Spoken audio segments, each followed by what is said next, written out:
요한일서 강의 12번째 시간으로 적 그리스도의 영이라는 제목으로 말씀을 보겠습니다. 이 마귀라는 존재는 영적인 존재입니다. 영적이라고 이야기하는 것은 무슨 의미인가요? 첫 번째로는 인간의 감각을 초월한 존재라는 것이죠. 결국 마귀를 눈으로 보거나 또 귀로 듣거나 만지는 것이 불가능하다라고 하는 것입니다. 또한 두 번째로 이 영적이다라고 이야기하는 것은 바로 이 영적인 것이 인간 전 존재에 영향을 미칠 수 있는 강력한 영향력의 근거라는 것입니다. 하나님은 인간을 영적인 존재로 만드셨습니다. 그런데 이 영적인 바로 그 영역이 왜곡되어 버리면서 결국 인간은 잘못된 영에 영향을 받는 존재가 되었죠. 인간의 모든 의지, 생각, 감정은 다 영의 영향을 받습니다. 한 사람이 스스로 결정하는 것 같아도 원래는 영적 영향력, 하나님으로부터의 영향력 안에서 인간이 온전한 기능을 하도록 원래 만들어진 존재이기 때문에 결국 이 영적인 부분이 잘못되면 그 잘못된 것에 아주 직접적이고 절대적으로 영향을 받게 되죠. 결국 이 마귀라는 존재가 눈에 보이지도 않고 또 감각할 수도 없지만 인간에게 아주 강력하게 영향을 미치고 있다라고 하는 사실을 알 수 있습니다. 그런데 마귀가 이렇게 눈에 보이지 않고 또 우리가 만질 수도 없고 만날 수는 없지만 바로 이 세상에 영향을 미치기 위해 적 그리스도라고 하는 매개체를 사용합니다. 바로 성경이 다른 곳에서는 적 그리스도라고 이야기를 하고 있지만 이 적 그리스도를 요한계시록에서는 짐승이라고 하는 상징적 존재로 묘사합니다. 요한계시록 13장 5절부터 8절입니다. 또 짐승이 과장되고 신성 모독을 말하는 입을 받고 또 42달 동안 일할 권세를 받으니라. 짐승이 입을 벌려 하나님을 향하여 비방하되 그의 이름과 그의 장막 곧 하늘에 사는 자들을 비방하더라. 또 권세를 받아 성도들과 싸워 이기게 되고 각 족속과 백성과 방언과 나라를 다스리는 권세를 받으니 이 땅에 사는 자들은 다 그 짐승에게 경배하리라. 눈에 보이지 않는 이 강력한 영향력이지만 이 세상에 영향을 미칠 때는 이 적그리스도, 이 짐승이라는 존재를 통해 영향을 미치는데 바로 이 요한계시록 13장에서 이 적그리스도의 실체에 대해 무엇이라고 이야기하나요? 첫 번째는 하나님을 모독하고 비방하는 존재라고 이야기를 합니다. 두 번째는 성도들을 비방하는데 심지어는 싸워서 이기는 존재라고 하는 것이죠. 이것은 세상에서 이 마귀의 권세가 얼마나 강력한지를 보여주는 것이죠. 그리고 마지막으로 하나님께 속하지 않은 모든 세상 사람들은 다 그 짐승에게 경배를 하게 된다라고 이야기를 합니다. 결국 눈에 보이지 않는 마귀가 눈에 보이는 이런 적 그리스도라고 하는 영향력을 통해 영향을 미치게 되면 이 존재에 의해 하나님의 백성들은 마치 죽임을 당하고 또 고통하는 것처럼 이 땅을 살아가게 되며 하지만 세상 사람들은 다 그 짐승을 경배하게 된다라고 하는 것이죠. 바로 여기 나와 있는 이 짐승은 당시 요한이 편지를 쓸 때는 로마의 황제였을 것입니다. 그는 자기를 경배하지 않는 자들, 그리스도인들에게 핍박을 가했으며 또 그 엄청난 힘을 가지고 사람들에게 자기를 경배하도록 만들었죠. 근데 눈에 보이는 어떤 이런 실체의 이면에 무엇이 있다라고 하는 것이죠. 바로 보이지 않는 바로 마귀가 존재한다라고 하는 것입니다. 그렇다면 이 마귀는 이 눈에 보이는 적그리스도를 통해 어떤 영향력을 미치게 되는 것일까요? 오늘 말씀을 통해 적그리스도가 어떤 영적 영향력을 미치는지를 살펴보고자 하는데요. 첫 번째로 적그리스도는 그리스도의 성육신을 부정하게 합니다. 1절 말씀입니다. 사랑하는 자들아 영을 다 믿지 말고 오직 영들이 하나님께 속하였나 분별하라. 많은 거짓 선지자가 세상에 나왔습니다. 바로 요한은 영적 분별력을 요청합니다. 이 진리를 전하는 자라면 성령을 통해 하나님 말씀을 전하게 되는 것처럼 거짓 선지자는 거짓의 영을 통해 말씀을 전하게 되어 있죠. 그런데 이런 거짓된 것, 이 적그리스도의 영적 영향력을 미치는 자들이 세상에 있기보다 교회 내에 있다라고 하는 것을 알 수 있습니다. 그래서 이들을 거짓 선지자라고 부르는 것이죠. 그런데 이들이 교회 내에서 영향을 미칠 때는 어떠한 방식으로 영향을 미치나요? 2절과 3절 상반절을 보시면 이로써 너희가 하나님의 영을 알지니 곧 예수 그리스도께서 육체로 오신 것을 시인하는 영마다 하나님께 속한 것이요 예수를 시인하지 아니하는 영마다 하나님께 속한 것이 아니니. 바로 여기에서는 예수님이 육체로 오신 것을 인정하느냐 아니냐를 가지고 그가 적그리스도적 영적 영향력을 미치는 거 아닌가를 분별할 수 있다고 합니다. 이 이야기를 지금 들으면 이상하죠. 교회 다니는 대부분의 사람들이나 또 교회에서 잘못된 것을 가르친다고 하더라도 예수님이 육체로 오신 것을 부정하는 이런 종류의 이단이나 가르침은 잘 찾아보기 어렵기 때문이죠. 그런데 이런 가르침이 당시에는 바로 그노시스파라고 하는 지금의 영지주의라고 불리는 영향력으로 아주 강력한 영향력을 미쳤습니다. 이 그노시스라고 하는 이 헬라어 단어는 신비하고 계시적이며 또한 은밀하게 감추어진 그런 지식을 의미하는 단어입니다. 근데 이들은 어떤 생각을 했냐면 하나님이라는 존재가 계신데 이 하나님은 눈에 보이지 않는 것을 창조한 탁월한 하나님이 계시고 그리고 눈에 보이는 세상을 창조한 열등한 신 데미우르고스라고 하는 신이 존재한다고 보았습니다. 당시에 유행하던 이원론적인 사고를 가지고 이 성경이나 모든 것들을 해석하고자 한 것이죠. 그런데 이 완전한 영적 세계로 가기 위해선 이런 신비한 지식을 얻은 자만이 바로 이 불완전한 육체를 벗어나 온전해질 수 있다고 가르쳤고요. 교회 내에 아주 많은 사람들이 이것에 영향을 받았습니다. 이런 관점으로 예수님을 보니까 예수님이 육체를 가지고 이 세상에 오셨으면 열등한 존재가 되어버리잖아요. 그래서 이들이 신학을 받고 이렇게 이야기한 것입니다. 예수님도 실제로 이 땅에 오신 게 아니라 영이신데 사람들에게 그런 영적인 영향력을 미치기 위해 가장하여 오신 것이지 육체로 오신 것이 아니다라고 가르쳤죠. 그런데 이런 영지주의적 영향력이 두 가지 강력한 분파를 만들었습니다. 한 가지는 극단적인 금욕주의를 만들어냈죠. 왜냐하면 이 육체를 부정하니까요. 이 육체는 더럽고 추한 거니까 육체와 관련된 모든 욕구를 하면 안 된다라고 해서 극단적 금식, 또 극단적 이런 금욕주의를 추구하는 사람들을 만들어냈죠. 그래서 초대교회에 아주 심각하게 밥도 잘 안 먹고 사막에 들어가서 이렇게 고행을 하던 많은 사람들 가운데는 이런 영지주의 영향을 받은 사람들이 많이 있습니다. 그런데 이런 극단적 금욕주의뿐 아니라 극단적 방탕한 삶을 살게 만드는 영향력이 또 이 영지주의로부터 나왔습니다. 왜냐하면 육체를 부정했더니 이 육체가 하는 모든 것은 다 더럽고 추한 것이지만 내가 이 신비한 지식을 혼자 알아서 이 육체를 벗어나기만 하면 이 육체는 아무 관련이 없다라고 가르치기 시작한 것이죠. 그래서 육신이 죄를 져도 이건 나는 이미 영적으로 신비한 지식을 얻어 구원받았기 때문에 내 육체는 나의 구원과 아무 관련이 없다라고 가르치기 시작했습니다. 이런 극단적 태도가 사실은 이 한 가지 뿌리로부터 나온 것이죠.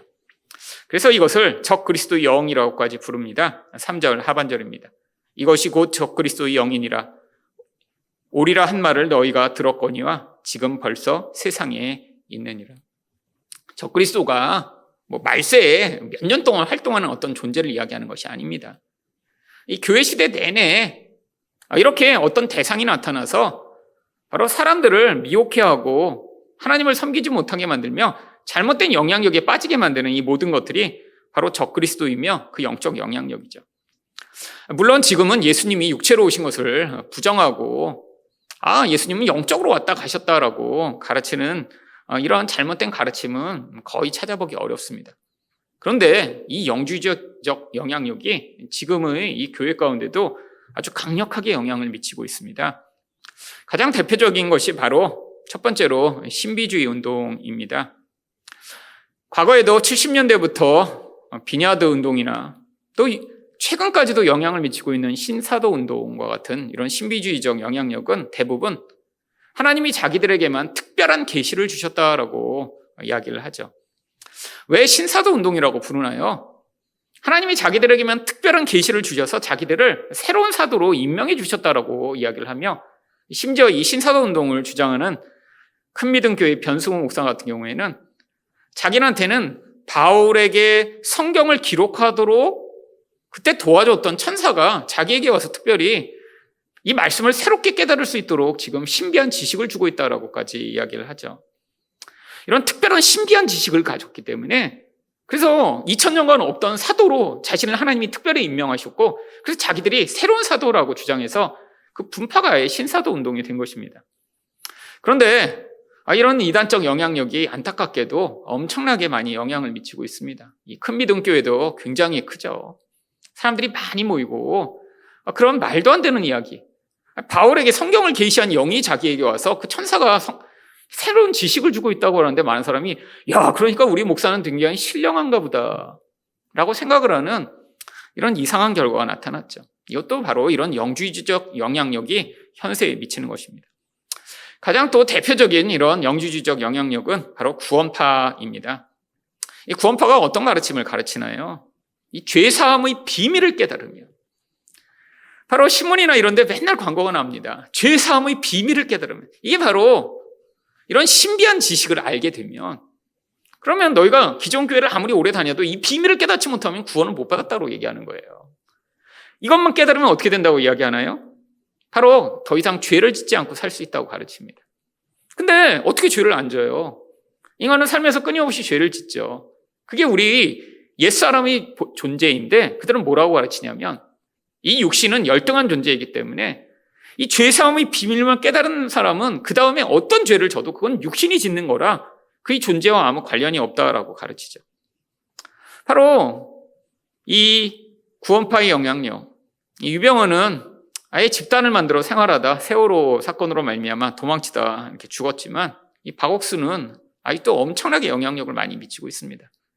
이렇게 수요예배 마치고 집에 가려고 이렇게 차를 타고 양재역인데 가면 거기 커다란 전광판이 있는데 자주자주 이 박옥수 씨의 그 집회나 이런 광고가 거기 많이 나와요. 그래서 끝나고 거기 신호등에 이렇게 맨날 서 있으면서 사람들이 이렇게 얼마나 많이 모이는지 이제 세를 과시하고자 하잖아요. 근데 막 정말 큰 체육관에서 무슨 합창단이 합창하고 막 이런 광고판이 나올 때마다 저렇게 이상한 걸 가르치는데 저긴 사람들이 저렇게 많이 있네. 이런 생각을 자주 합니다. 사실 요즘에 아주 맹위를 떨치고 있는 또 한 이단 집단이 있죠. 이 신천지입니다. 신천지도 근데 알고 보면 영주주의의 영향력을 강력하게 받고 있는 것입니다. 여러분, 신천지가 바로 늘 주장하는 게 자기들은 기존 교회의 교인들은 깨닫지 못하는 신비한 영적 지식을 보혜사인 이만희를 통해 깨달아 알고 있다라고 가르치죠. 이것도 영주주의 영향력입니다. 그러니까 아주 강력한 많은 이단들이 바로 이런 영주주의적 영향력의 그 결과로 나타나는 것이고 이게 성경이 오늘 뭐라고 얘기하고 있나요? 바로 적 그리스도라고 이야기를 하는 것이죠. 참 안타까운 것은 요즘같이 이렇게 젊은이들이 예수 믿기 힘든 이 시대에 신천지들은 엄청나게 많은 전도를 하며 젊은이들을 끌어가고 있습니다. 올해도 약 10만 명이 이 신천지 6개월 동안 교육하는 교육을 마치고 수료하는 수료식을 했다라고 하더라고요.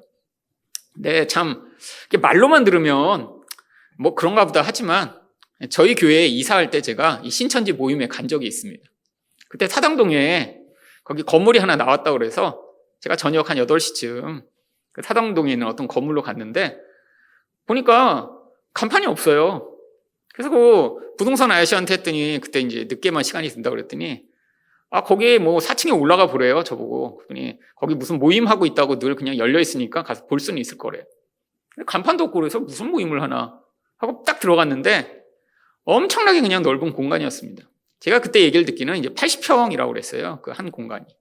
그러니까 이제 거기서 그 4층은 80평이 나왔는데 이제 그 아래층이 곧 이사 갈 거다.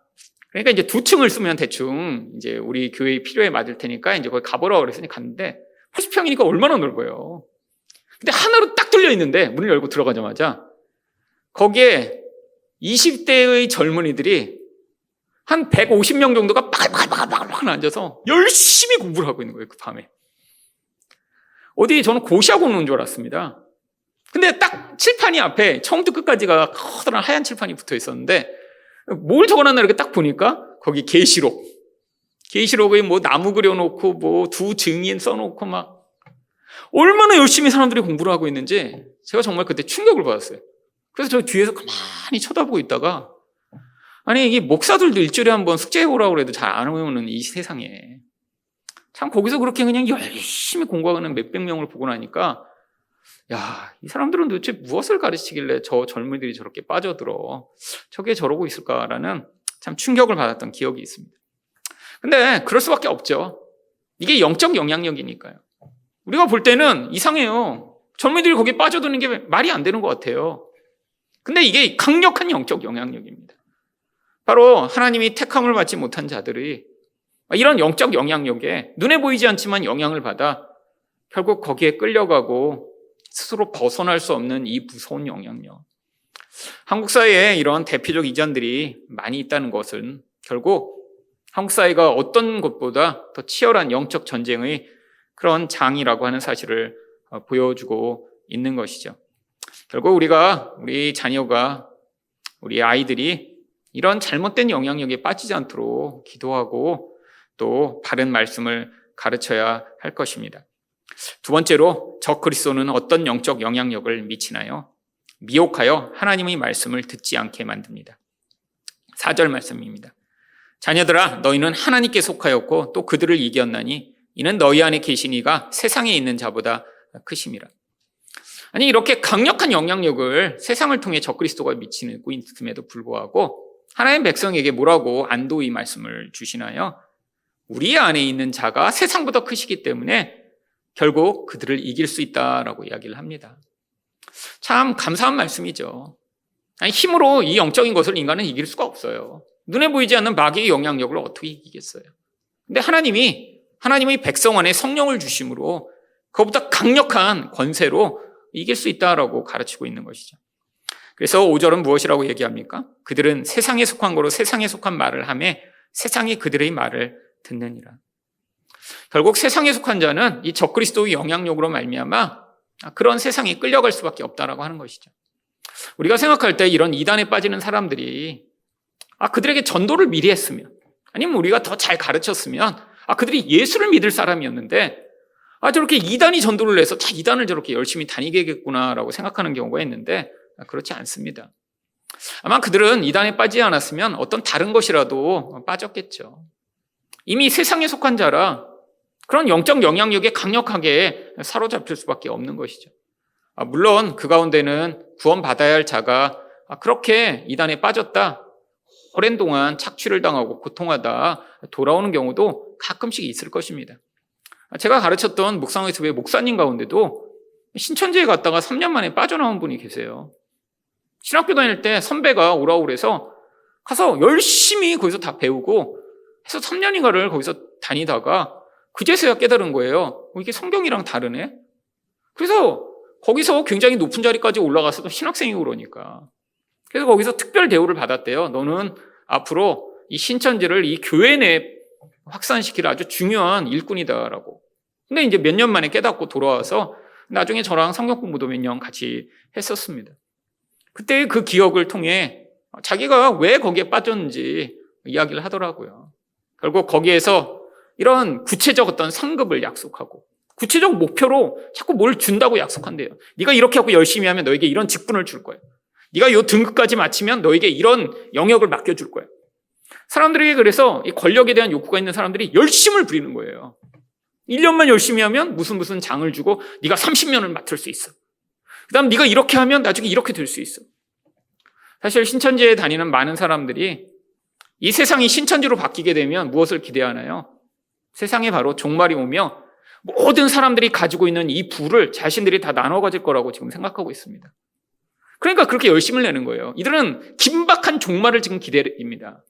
곧 세상이 신천지로 올 거예요. 그렇게 되면 이 세상을 왕노릇한다라고 이야기하는 이 말씀대로 그들이 땅을 나눠 가질 거라고 생각을 하고 있습니다.